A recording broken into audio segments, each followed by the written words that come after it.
Nagpapasalamat ako sa ating chair dahil una nating maririnig ang kwento ng mga biktima at naulila ng war on drugs. Their stories deserve to be heard and should spur us to action. Mga kababayan, dati walang kagatol-gatol na nangako si President Rodrigo Duterte na papatayin niya ang kapwa niya Pilipino. Mga ama, ina, anak, magkakapamilya at magkakapitbahay, mga journalist, mga kritiko, alang-alang sa baluktot na pagkakaintindi niya sa kaayusan at kapayapaan. Yan ang isa sa mga pangako niyang sana hindi na lang niya tinupad. Maraming nagsasabi, nagbibiro lang daw si tatay.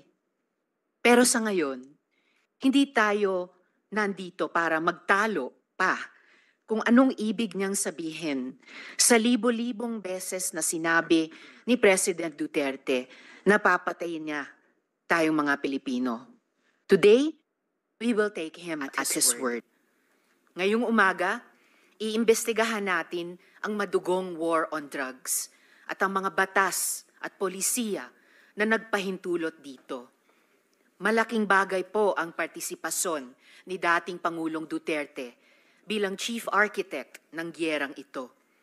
Kulang ang anumang investigasyon kung hindi siya tatanungin. Ngunit, hindi ito tungkol lang sa kanya dahil bawat biktima ng EJK at mga naulila nila ay biktima ng sistematikong pang-aabuso. In the end, the perpetrators were even rewarded. Pare-pareho ang resulta ng investigasyon. May organized kill list, summary executions, may mga aligasyon ng planted na ebidensya, hanggang sa nabalot na ng takot ang mga barangay natin. Mga nanlaban daw kasi yan, sabi ng ating mga pulis. Kung kampanya talaga ito laban sa droga, bakit tinatayang 122 na bata ang napatay, kabilang ang 1 taong gulang na sanggol na walang kamuwang-muwang? Nanlaban?